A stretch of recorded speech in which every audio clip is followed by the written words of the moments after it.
En ABC Podcast, Abecedario del Bienestar, con Laura Pintos y Raquel Alcolea. El trabajo es fuente de alegrías y de muchas preocupaciones. Uno de los problemas más habituales tiene que ver con el ambiente entre compañeros y con los jefes. Los roces y los desacuerdos, la gestión de las relaciones, el estrés, los conflictos y la motivación. Cuando se habla del manido término personas tóxicas, lo más habitual es pensar en alguien del entorno familiar o del entorno laboral. ¿Cómo podemos manejar mejor este aspecto de nuestro día a día? ¿De qué manera podemos ir a trabajar con buen ánimo y sin que nos afecte la negatividad de los demás? ¿Hay forma de gestionar mejor un ambiente de trabajo tóxico? Soy Laura Pintos y en este episodio del podcast Abecedario del Bienestar, Raquel Alcolea y yo hablaremos de todo ello con José Miguel Sánchez. Sí, él es psicólogo, especialista en entornos empresariales y deporte, además de coach ejecutivo, profesor universitario y autor de los libros El viaje del líder, La experiencia de resetearse y Poderoso como un niño. Bienvenido, José Miguel, al podcast Abecedario del Bienestar. Es un verdadero placer estar con vosotras, Laura y Raquel. Para nosotros también tenerte aquí y hablar de este tema que ocupa muchas horas de nuestro día a día, el trabajo, y también mucho de nuestra cabeza, ¿no? Porque no siempre salimos y cortamos con todo lo que vivimos en el trabajo. Ambiente tóxico, conflictos, ¿esto es muy común o son excepciones? En base a tu experiencia, ¿qué ves? ¿Que no sabemos estar bien en el trabajo? Fíjate, me has hecho dos preguntas en una. La primera, ¿es común? Por desgracia, debo decir que todavía es común. Sí, hay muchas empresas donde hay un ambiente tóxico, incluso departamentos donde hay un ambiente tóxico. ¿Tiene que ver con nosotros? Normalmente no, tiene que ver con cómo nos manejamos en ese ambiente tóxico. Y ahí, si somos capaces de generar una serie de recursos o no para lidiar, gestionar dicho ambiente tóxico que muchas veces está causado por circunstancias, personas de nuestro entorno, en este caso el laboral. Pues de eso vamos a hablar, claro, de todas esas estrategias, de todas esas... Empecemos, Laura, por los jefes, ¿no? Los jefes, que es como a quienes dirigimos los dardos de la culpabilidad, ¿no? ¿Cómo se puede uno relacionar de una forma sana con un jefe? Pues mira, lo importante entre jefe y colaborador, una de las cosas más importantes es la comunicación. Yo tengo que saber qué necesita mi jefe de mí. Mi jefe tiene que tener claro cuáles son las expectativas, los objetivos que espera de mí. Si esto ocurre, la relación normalmente va a fluir y va a ser buena. ¿Qué pasa? Que muchas veces interpretamos, muchas veces creemos cosas que no se han validado por parte del jefe y por parte del colaborador. Por lo tanto, para mí una de las cosas más importantes es la comunicación. Para ello, decía antes la palabra validar. Voy a validar qué espera de mí. Si soy colaborador, si soy jefe, lo que voy a hacer es tener claros cuáles son los objetivos que necesito de las personas con las que trabajo. Pero esto es liderazgo bien hecho. ¿Cuándo ocurre el entorno tóxico? Cuando el liderazgo no está bien hecho. Y tú, Raquel, mencionabas los libros que he escrito y el último, El viaje del líder, va sobre liderazgo. Y aquí hablo de dos tipos de líderes que pueden ser líderes muy tóxicos. Y les pongo nombres. Al primero le llamé líder botánico. ¿Por qué? Porque es un capullo. Madre mía. ¿A qué me refiero? Ya lo leeréis. ¿A qué me refiero? Me refiero a que es una persona muy de la bronca, muy del palo y la zanahoria, muy paternalista y que las cosas se tienen que hacer como él espera que se hagan. Si te toca ese tipo de jefe, estás en un entorno tóxico. Pero hay otro tipo de jefe del que también hablo que se convierte en un líder tóxico. A este le llamé jefe impresora. ¿Por qué? Porque es un HP. Y aquí entramos en un término que las dos conocéis, que es el psicópata organizacional. Este líder impresora es una persona que tiene una personalidad muy parecida a la del psicópata que está encerrado en la cárcel por haber asesinado o cometido ciertos delitos. De hecho, hay un estudio del 2016 de Nathan Brooks, un psicólogo australiano, que hablaba, hizo entrevistas en diferentes grandes compañías norteamericanas y hablaba que 1 de cada 5 CEOs tenían un perfil similar al del psicópata que estaba en la cárcel por, como decíamos antes, haber cometido una serie de delitos. 1 de cada 5. Lo hizo en compañías norteamericanas, pero se puede extrapolar a Europa, primer mundo, y probablemente no estemos muy lejos. Por cierto, ese 1 sobre 5 es el mismo ratio que hay en las cárceles, es decir, hay un psicópata de cada 5 personas que hay en una cárcel. ¿Cuál es la diferencia? El psicópata organizacional, por supuesto, no te mata, pero sí tiene ese perfil que hace que tú al final quieras huir, quieras no estar ahí. En el caso más extremo, lo que va a hacer es, bueno, pues utilizar el abuso, el bullying, para que al final acabes marchándote de la compañía. Son personas manipuladoras, son personas encantadoras, son personas egocéntricas, por supuesto mentirosas, y que al final hay algo que es lo más importante para ellos, y es conseguir sus intereses a cualquier precio.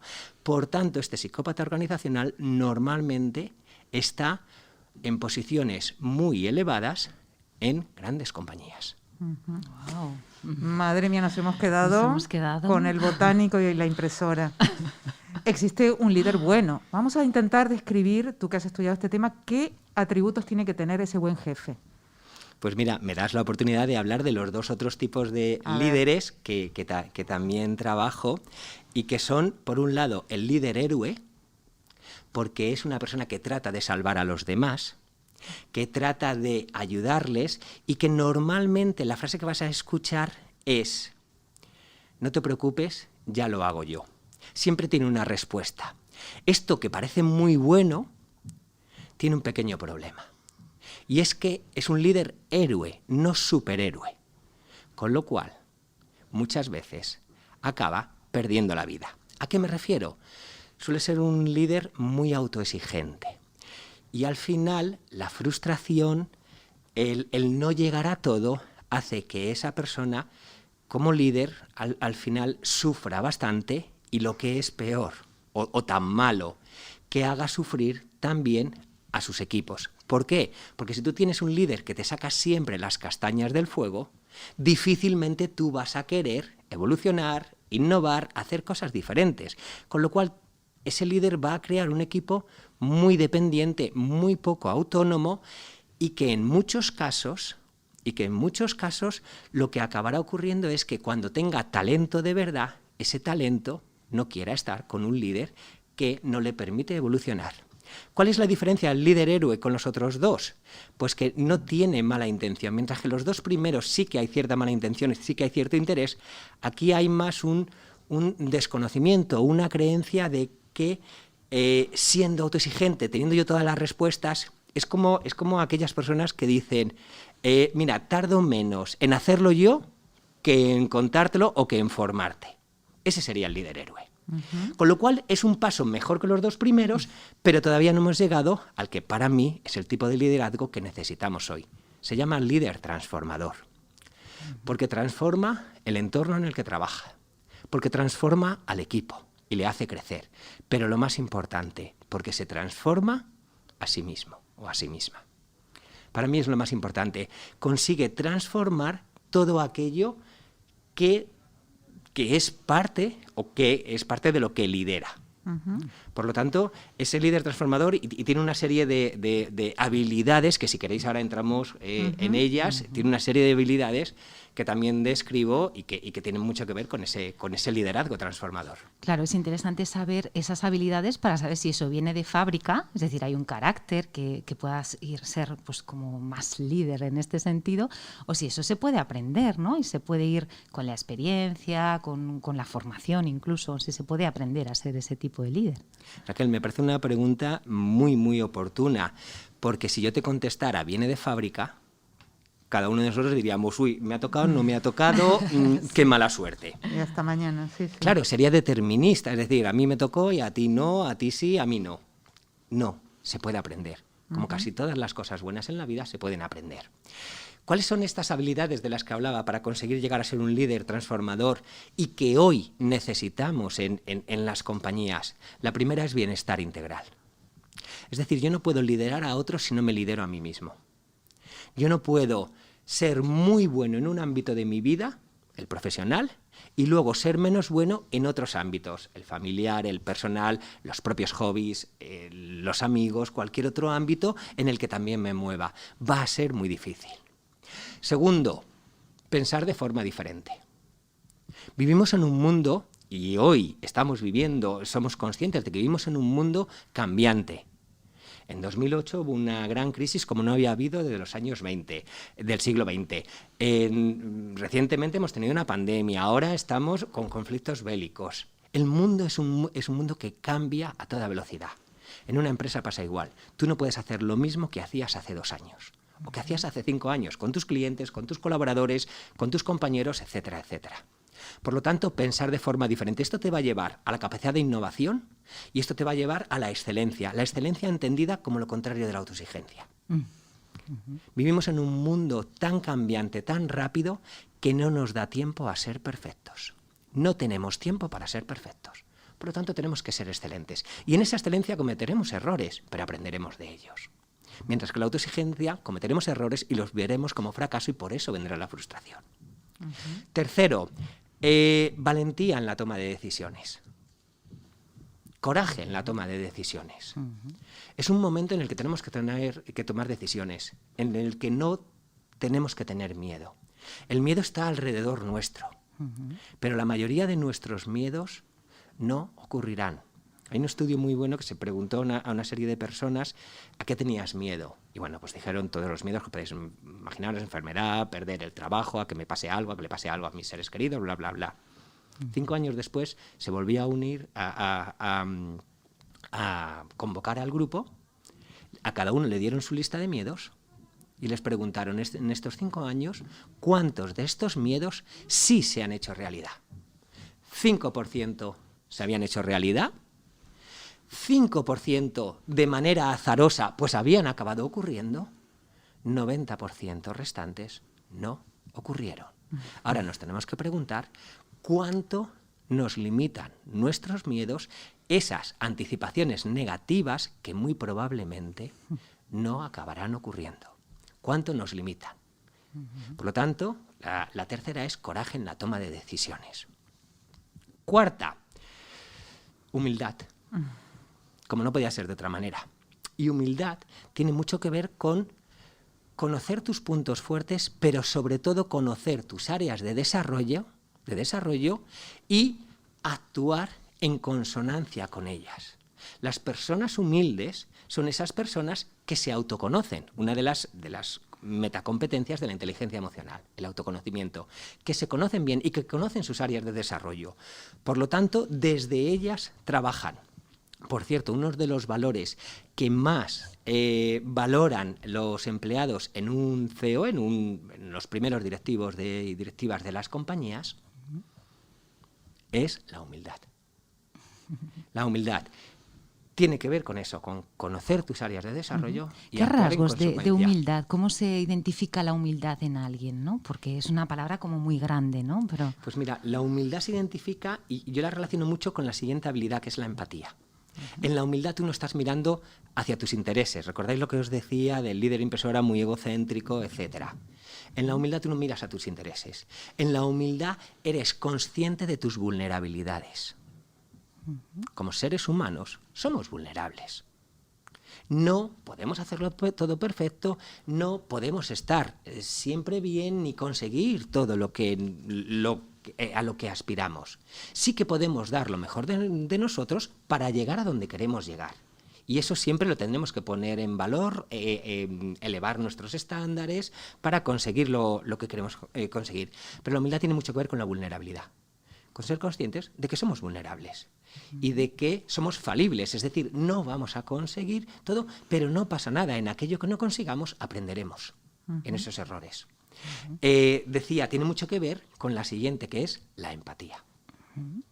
La empatía entendida, Daniel Goleman habla de 3 tipos de empatía. La empatía racional, entiendo cómo piensas y soy capaz de pensar como tú. La empatía emocional, entiendo tus emociones y soy capaz de sentirlas también porque soy humano. Y la preocupación empática, entiendo tu sufrimiento y hago lo posible como líder, que es lo que estamos hablando aquí, para reducir ese sufrimiento. Durante la pandemia, los buenos líderes eran aquellos que no solo se preocupaban, sino que se ocupaban de cómo estaba su gente, de cómo estaban sus familias, de si necesitaban algo, etcétera, etcétera, etcétera. Y para conseguir la empatía hay 5 claves, muy rápidamente. Muy rápidamente. La primera es estar presente. Yo no puedo empatizar con alguien y resulta que estoy con el móvil, con la tele, con el iPad o hablando por teléfono. No puedo empatizar con alguien si no estoy presente. Punto 1. Bueno, tu punto 1 ya pide mucho. Pide mucho en un mundo, ¿verdad?, donde estamos siempre delante, en el futuro, en el pasado. O atendiendo a varias cosas a la vez, ¿no? Una de las cosas que el cerebro no es capaz de hacer. El cerebro no es capaz de hacer 2 cosas a la vez. Ningún cerebro humano. Bueno. No. ¿Sabes por dónde voy? No. Perfectamente, Bueno, por eso vale. me he adelantado. Tampoco las mujeres.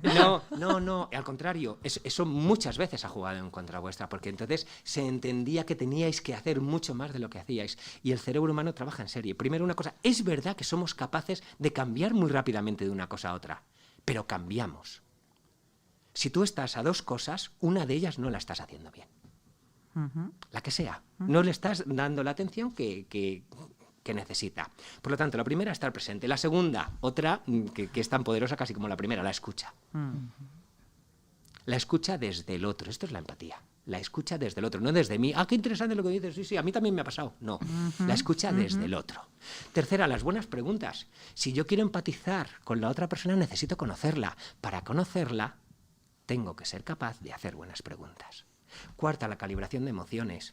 A pesar de las mascarillas, las emociones siguen viéndose en nuestras caras, en nuestros ojos. Ahora estamos con mascarillas, pero en nuestros ojos estamos viendo las emociones. Las emociones se ven en nuestra corporalidad. Por lo tanto, calibrar las emociones del otro te va a permitir empatizar y darte cuenta cuando lo que estás diciendo le está gustando o cuando lo que estás diciendo como líder no le está encajando bien.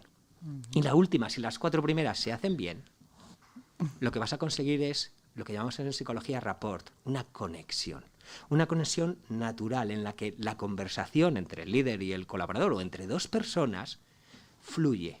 Y tú no sabes por qué, pero eso está yendo bien. El por qué son que has hecho bien las 4 anteriores. José Miguel, con todo esto que nos cuentas del líder, no dejo de pensar en el que no es líder. Quiero decir, ¿ese ambiente tóxico está realmente determinado por el jefe o los empleados o el resto del equipo pueden cambiarlo, aunque tengan un jefe regulín de tus 2 primeros? Pueden cambiarlo. A ver, como psicólogo te digo, nadie cambia si no quiere cambiar. Es decir, si nos encontramos con un líder que por la razón que sea no quiere cambiar, va a ser muy difícil. Y yo como coach a veces me han contratado para a ver si tú le puedes cambiar. Y si la persona no quiere cambiar, ya puedes tener al mejor coach, al mejor psicólogo, al mejor gurú, que la persona no quiere cambiar. Con lo cual, si partimos desde ahí como empleados, estamos en desventaja. ¿Qué sí podemos hacer nosotros si estamos con un líder tóxico? De los 2 primeros que decíamos. Bueno, la primera es fácil. Es una acción que me aleje de ese líder cambiar tóxico. De trabajo, rápidamente se nos viene cambiar de trabajo. Yo siempre hablo cambiar de jefe. Bueno, cambiar de jefe, asesinarle, pegarle una paliza, cambiar de jefe. Vale. Pero en la mayoría de los casos no es tan fácil, no es tan sencillo o no es posible. De todas maneras, ahora en Estados Unidos se está hablando de la gran dimisión, algo que está llegando a Europa.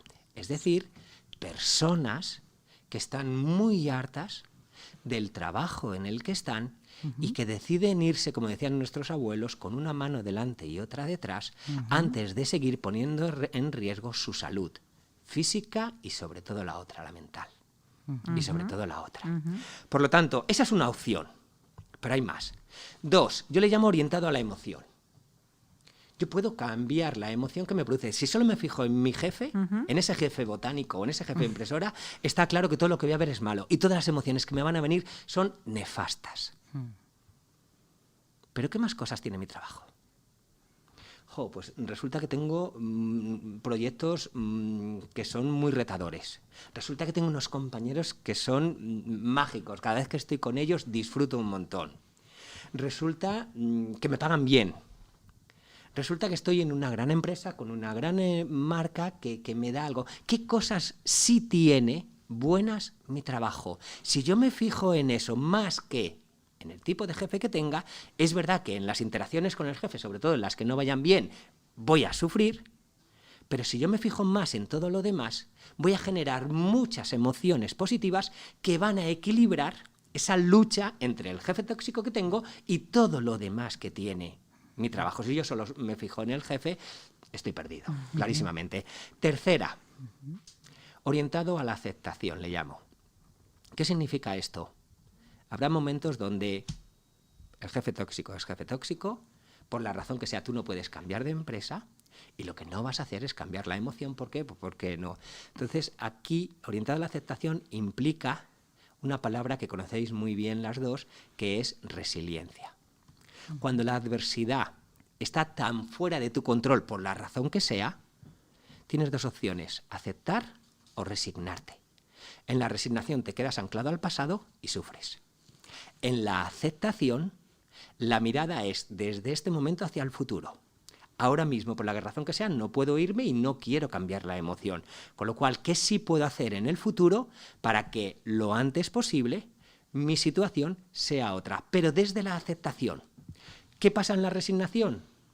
Qué pena, qué mala suerte, me ha tocado este jefe y encima el mercado laboral no me da oportunidades. Todos esos pensamientos de resignación me anclan a un pasado que no puedo cambiar y que además está limitando mis posibilidades de crear mi presente futuro. Desde la aceptación, yo estoy en ese continuo presente-futuro, que en la resignación estoy en el continuo pasado-presente y nunca llego al presente. Por lo tanto, orientado a la aceptación es resiliencia y tiene que ver con, bueno, estoy ante una adversidad, no está bajo mi control, pero voy a hacer todo lo que esté en mi mano para salir mejor que entre. Esa es la definición al final de resiliencia. ¿Y qué es de la relación con los compañeros, ¿no? Porque es importante tener ese equilibrio, ¿no? Ese apoyo mutuo, esa complicidad, ese compañerismo, ¿no? Que es la palabra. Entonces, para trabajar sanamente en un entorno competitivo pero sano, ¿cuáles son las claves? Pues mira, tú estás hablando claramente del trabajo en equipo, y yo que trabajo mucho con comités de dirección o con equipos naturales para convertirles en equipos de alto rendimiento, vuelvo otra vez al principio de nuestra charla. La comunicación es clave en un equipo de alto rendimiento. Pero hay algo más, los objetivos compartidos. Es decir, en un equipo de alto rendimiento, en ese compañerismo del que estás hablando, Raquel, no puede ser que cada uno vayamos a la nuestra, o que cada uno vayamos por un lado diferente a conseguir nuestros propios intereses. Sería todo lo contrario. Por otro lado, estábamos hablando de esa comunicación. Por lo tanto, el cómo nos decimos las cosas, el cómo nos escuchamos, el espacio que nos damos para poder decir lo que pensamos. Esto es parte de un equipo de alto rendimiento. No vamos a decir todos lo que espera nuestro líder o lo que esperan los demás que digan. No, vamos a hablar, vamos a ser participativos y luego veremos si lo que proponemos se puede salir o no puede salir. Otra cosa importante en los equipos, en esa parte que dices de compañeros, los valores que compartimos. Si no compartimos los mismos valores, va a ser muy difícil que trabajemos en equipo. Incluso, si me apuráis, en la mayoría de las compañías se habla de la misión y de la visión. En los equipos también, ¿cuál es nuestra misión? ¿Qué queremos conseguir? ¿Qué le vamos a dar a esta compañía, a este departamento, a este equipo que lo haga mejor? Y luego, hay una cosa que es también muy importante, que para mí está muy dentro de la comunicación, pero si me permitís lo separo un poco, que es el darnos feedback. El poder decirnos, qué bien has hecho esto, un feedback positivo, me encanta, qué bien ha salido, o gracias por haberlo hecho, bien hecho, pero también un feedback constructivo. Esto al final no ha terminado de ser tan bueno como esperábamos. ¿Qué podríamos hacer diferente la próxima vez? Y hay una última cosa que yo metería siempre en todo equipo de alto rendimiento. La confianza. La confianza entre los miembros. Uno, la autoconfianza. Sí. Quiero ser parte de este equipo y disfruto siendo parte de este equipo.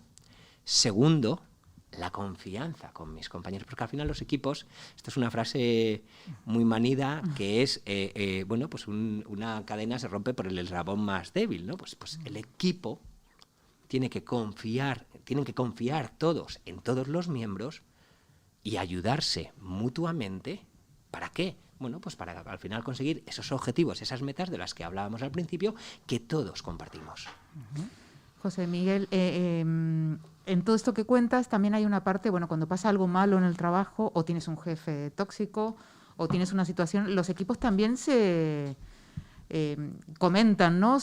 ¿Qué responsabilidad tenemos en ese clima de trabajo, en la queja, en fíjate lo que ha hecho, fíjate el salario, fíjate tal, porque también se generan ahí unas dinámicas que son un poco difíciles, ¿no? Que se magnifican un poco.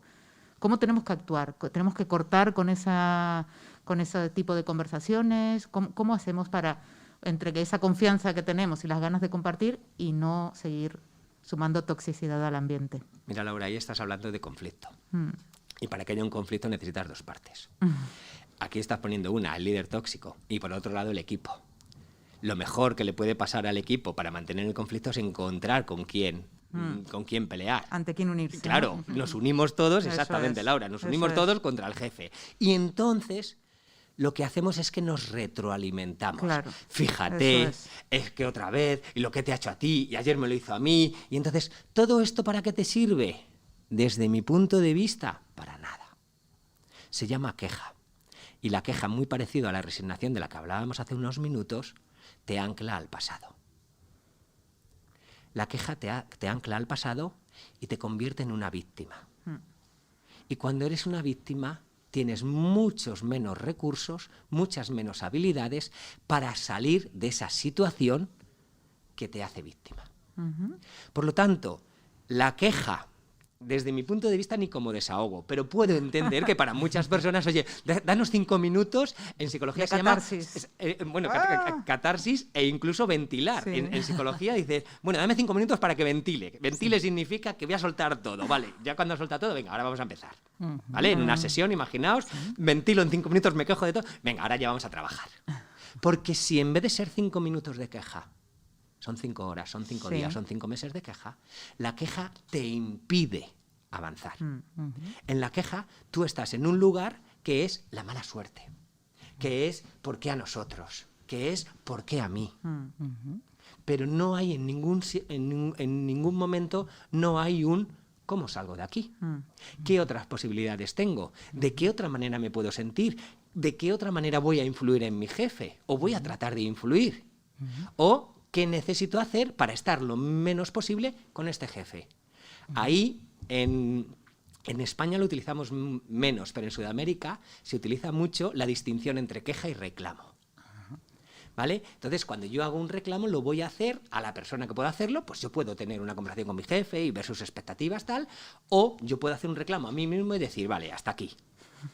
Ya está bien. Hasta aquí. ¿Cómo voy a cambiarlo? Y entonces lo que decíamos antes, si hago una acción y me voy de la compañía, si cambio la emoción, o si simplemente acepto hasta que pueda encontrar lo siguiente que puedo. Pero la queja solo me va a meter cada vez más en un pozo del que me va a costar salir. Y convertirte en una víctima, aunque tuvieras razones para ello, nunca te va a ser beneficioso, porque nunca te va a traer emociones que te hagan mejor, que te hagan disfrutar y que te hagan mejor para salir.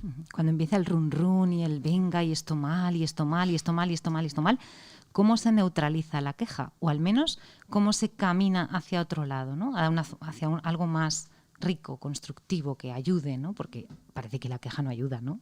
No, la queja no ayuda, y además me encanta hacia algo más rico. Sí. Desde el punto de vista de las emociones, sí, yo quiero cosas ricas, yo quiero cosas que me beneficien. Las quejas, al final, para que yo diga qué mala suerte tengo, porque a mí, yo primero lo he pensado. Es decir, las quejas al final son pensamientos, y son pensamientos negativos, y son pensamientos anclados a cosas del pasado. Pues cuando vino el jefe, pues cuando entré en esta empresa y no me di cuenta del ambiente que había. Son pensamientos. ¿Qué tenemos que hacer? Cambiar esos pensamientos. Mirad, para mí una de las cosas más importantes para cambiar un pensamiento es hacerle lo que llamamos el cuestionamiento socrático. ¿Para qué quiero la queja? Primera pregunta. Segunda pregunta, ¿dónde me lleva? Si yo contesto a estas dos preguntas en profundidad, con una reflexión individual, personal, potente y profunda, ¿para qué quiero la queja? ¿Dónde me lleva? Es decir, el para qué es qué objetivo. El dónde me lleva es qué coste. Entonces, si yo respondo a esas dos, me puedo hacer la tercera. Y la tercera es, ¿qué puedo hacer diferente? Una vez que sé para qué lo quiero, en la mayoría de los casos, para nada. ¿Para qué quiero la queja? Para nada. ¿Dónde me lleva? A un sitio muy feo y de mucho sufrimiento. ¿Qué voy a hacer diferente? Y ahí empiezo a ver los cómo. ¿Qué más puedo hacer? Pues hay una herramienta que utilizamos los psicólogos, reestructuración cognitiva. Tú reestructuras, yo hablo en el segundo libro de resetear tu cerebro. Tú reestructuras tus pensamientos. Lo que haces es que haces la lista de pensamientos, de quejas que te hacen daño, y al lado montas una lista que sustituye a cada uno de los pensamientos. Es decir, si yo me digo, no puedo, yo me puedo decir, estoy preparado. Imaginaos un proyecto, no puedo hacer presentaciones en público. Eso es lo que yo me digo. El pensamiento que lo sustituye sería, me voy a preparar para hacer presentaciones en público. O voy a buscar ayuda para hacer presentaciones en público. O voy a pedirle a Laura y a Raquel, que son muy buenas presentando en público, que me cuenten cuáles son sus trucos. Y voy a modelarlas, que es como hemos aprendido los niños, imitando. Desde niños, imitando, modelaje. Bueno, pues voy a imitar a Laura y Raquel, que lo hacen muy bien. Por lo tanto, yo tengo esa lista de pensamientos queja, de pensamientos negativos que me hacen daño, y tengo la lista que los sustituye. A partir de ahí lo que voy a trabajar es en pillarme en esa queja, en darme cuenta. Pillarme significa tomar conciencia de que me estoy quejando, de que estoy pataleando, y como la rabieta en los niños, si los padres no se equivocan, no les sirve para nada. Que sí, que quiero la chocolatina, pero si los padres no se equivocan, la chocolatina no se va cada vez que la pide. Claro que tendrá una chocolatina de vez en cuando, pero no cada vez que la pide en medio del supermercado. Esto me entendéis perfectamente. Porque hemos tenido niños todos y cuidado con esos errores. Por lo tanto, en el momento que yo tomo conciencia de que estoy quejándome, que al final es una pataleta, aunque tenga razón, es decir, tengo un jefe tóxico, partimos de ahí, pero no me sirve para nada la queja, yo lo que voy a hacer es cambiarlo y buscar el pensamiento sustituto. Y a partir de ahí me lo voy a repetir una y otra vez.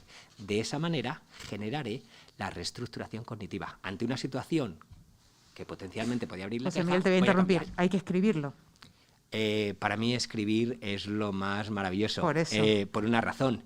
Cuando tú escribes, estás utilizando unas partes del cerebro que cuando estamos con el iPad, el móvil, el ordenador, no se estimulan. Porque uno se cree que se va a acordar de todo, pero no, hay que escribirlo y luego hay que repetirlo. Pero Laura, yo me refiero a escribirlo con sí, boli a mano, con lapicero, porque estimulamos unas partes de nuestro cerebro que tienen que ver con la parte emocional, con el sistema límbico, y que nos hacen más creativos y que nos permiten reflexionar con más profundidad.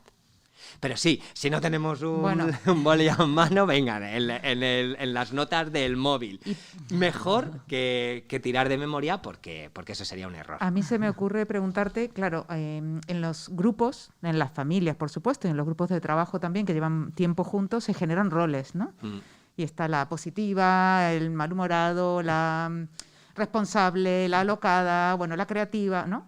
Y si uno tiene un rol en el que no se encuentra cómodo, se da cuenta que no es bueno, que responde a todo esto que dices tú, no me sirve, no me ayuda, no llego a ningún sitio y lo quiero cambiar. Se puede cambiar en cualquier momento porque también es muy complicado. Yo llevo 15 años en esta empresa, pues a partir de mañana me voy a quejar menos y todo el mundo está esperando mi queja, ¿no?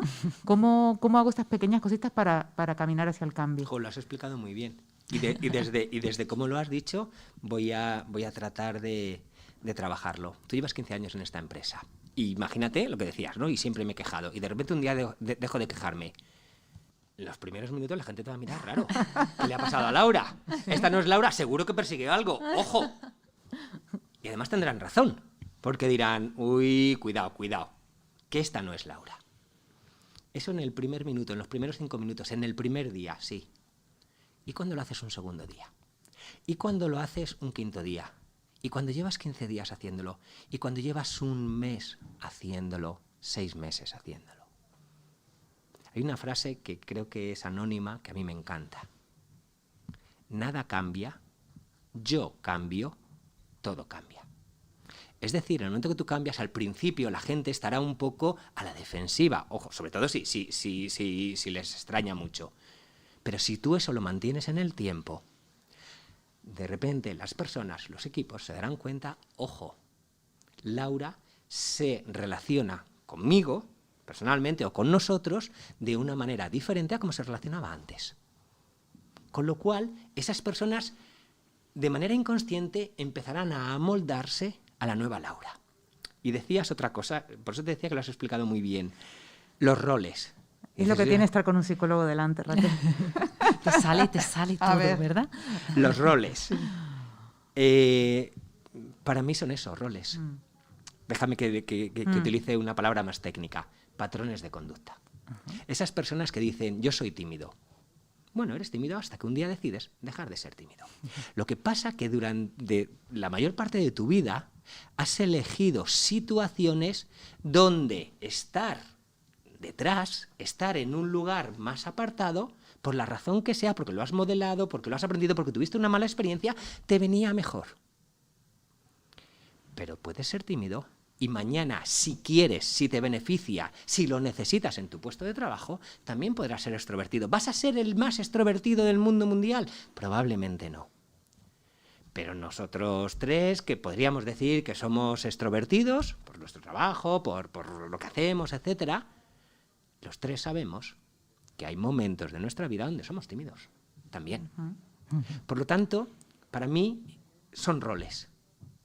No son áreas de la personalidad determinadas o deterministas. Yo hoy puedo elegir ser tímido. ¿Por qué? Por la razón que sea, me apetece, me interesa, me va bien. Pero si mañana tengo que hacer una presentación a un comité de dirección, a un equipo de trabajo, a un cliente, probablemente ser tímido no va a ser lo que más me beneficie. Por lo tanto, tengo que aprender también a esa parte más extrovertida, más de comunicación, etcétera, etcétera. Roles. Ahora, necesitamos hacer ese esfuerzo para cambiar. Y muchas veces, no sabemos cómo. Y yo digo lo de siempre. A veces también hay que buscar ayuda. Es decir, si a ti en casa se te rompe una tubería, lo que haces es llamar al fontanero. No te pones tú ahí a soldar la tubería de plomo. Vamos, yo no me pondría. Llamamos a un fontanero. Sin embargo, con los temas de salud mental, de los que hablábamos al principio, pocas veces está cambiando, pero pocas veces buscamos ayuda fuera. Y a veces, bueno, pues a todos nos va bien que haya una persona que de repente le dé nombre, nos haga entender y desde ese entendimiento, ser capaces de, bueno, comenzar un camino diferente y más beneficioso para cada uno de nosotros. Por eso nos gusta tanto invitaros, para que contéis esto y acercar un poco esto, cómo simplemente hablar con alguien que sabe, que te puede guiar, te lleva a encontrar esas puertas, esas ventanas a lo mejor. Mientras hablaba José Miguel, Raquel ha tomado algunas notas para hacernos un pequeño resumen de todo esto que nos has contado. Bueno, sobre el ambiente tóxico, los líderes, el trabajo. Sí, porque además tiene unas ideas tan estructuradas que, fíjate, no es habitual que tenga apuntes limpitos, pero los tengo, los tengo. Y bueno, pues lo primero que destacas de todo en todos los ámbitos, ¿no? Con los jefes, con los compañeros, en general, en un equipo, la palabra clave, comunicación, siempre la comunicación, para que nosotros sepamos qué espera nuestro jefe de nosotros y también nuestro jefe pueda comunicar los objetivos, que tenga claros los objetivos, ¿no? Cuando nos has explicado qué tipos de líderes tóxicos hay, bueno, nos morimos de la risa. Botánico, que no reproduzco lo que es botánico. No nos olvidaremos más del botánico y del otro. Y el impresora, también esa HP se nos ha quedado grabada, ¿no? Y además es que describe directamente las cualidades de un psicópata organizacional. O sea, una palabra difícil, pero que todos sabemos lo que es. Y en el camino hacia el buen jefe nos encontramos un amago, un intento, el líder héroe, bueno, con muchas habilidades, capaz de ayudar a los demás, con, bueno, pues eso de que todo me lo echo a la espalda y bueno, estupendo, pero tiene sus problemas, sus dificultades. Entonces, en el camino hacia ese buen líder, encontramos al líder transformador, que ese sí que nos convence, ¿no? Que transforma el entorno, al equipo, pero lo mejor de todo, a sí mismo, ¿no? Cambia, evoluciona, es flexible con todo. ¿Y cómo se llega a eso? Con distintas habilidades. Bienestar integral, que tenemos que estar bien, con la excelencia, o sea, no somos perfectos, nos dices, pero podemos ser excelentes, con el coraje, la humildad y la empatía. Para la empatía, estar presente, escucha al otro, ¿no? Desde el otro, no desde nosotros mismos, hacer buenas preguntas, calibrar las emociones y tener conexión, qué palabra tan maravillosa. Y con los compañeros, muy bien, intentar mejorar la relación, pues tenemos que hacer varias cosas, ¿no? Por ejemplo, si yo tengo algún compañero que no le entiendo o no tal, de nuevo, la palabra mágica, la comunicación. Tenemos que darnos feedback entre nosotros, con el jefe, los equipos, tener visión, misión, esas palabras que se nos graben, como siempre, a fuego. Y en caso de conflicto y en caso de queja y de que nos convirtamos en víctimas, vayamos a cambiar el pensamiento. Cambiamos los pensamientos negativos por otro tipo de pensamientos que nos lleven a esa reestructuración cognitiva, resetear el cerebro, ¿no? Con el cuestionamiento socrático, ¿para qué me quejo? ¿Dónde me lleva esa queja? ¿Qué puedo hacer diferente? Bien, me pillo, lo escribo y evoluciono y cambio. Y me quedo, Laura, con esta frase final que nos ha comentado José Miguel: nada cambia, yo cambio, todo cambia. ¡Qué bonita! Sí, me la voy a tatuar. Y qué resumen más maravilloso que has hecho de nuestra conversación. Lo que tú has dicho, José Miguel, sin más. Este podcast habrá que escucharlo varias veces y además esto de la lista de lo que pienso y qué respuesta me puedo dar a mí mismo es una herramienta muy útil que vamos a intentar aplicarnos. Muchísimas gracias por participar en el podcast Abecedario del Bienestar. No, ha sido un placer y las gracias os las tengo que dar yo a las dos por invitarme. Ha sido un gustazo y hasta la próxima, bienestarios. Y si quieres, comparte este vídeo con quien desees y suscríbete a mi canal si te apetece. Si lo haces, pulsa la campana para recibir los nuevos contenidos antes que nadie. Muchas gracias y nos vemos en el siguiente capítulo.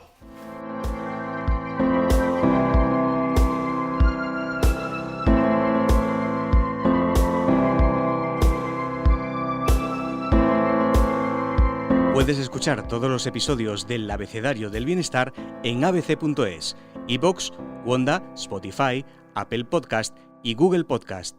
Y no te olvides de seguirnos en las redes sociales, abc-bienestar.